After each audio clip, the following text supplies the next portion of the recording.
4 miliar Pak ya? Ya, Bantuan ini. hari ini juga kita menyerahkan bantuan kepada mahasiswa-mahasiswi dari Kabupaten Banyuasin dari semua perguruan baik di dalam negeri, baik maupun di luar negeri, baik ada di provinsi maupun di manapun mereka berada. Yang penting mereka terdaftar sebagai mahasiswa dan beralamat sesuai dengan KTP di Kabupaten Banyuasin.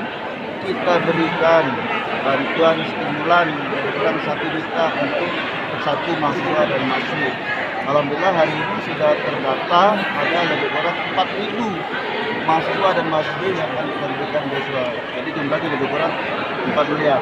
Dan pemberian ini langsung kita transfer ke rekening mahasiswa bersangkutan. Jadi tidak melalui organisasi ataupun melalui dana cash. Jadi kita transfer langsung ke mereka yang membutuhkan. Oke, terima kasih.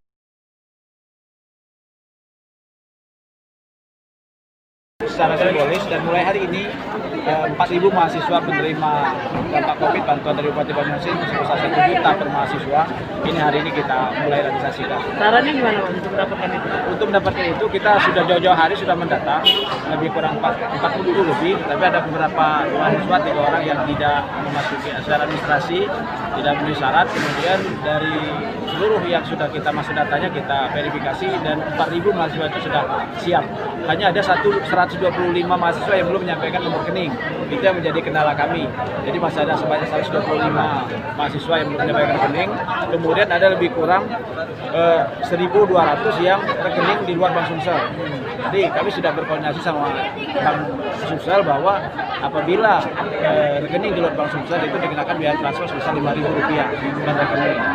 Jadi kami juga sudah koordinasi dan komunikasi dengan Himba untuk menyampaikan informasi itu kepada kawan mahasiswa. Oke, cukup. Makasih banyak Pak. Oke. Nah,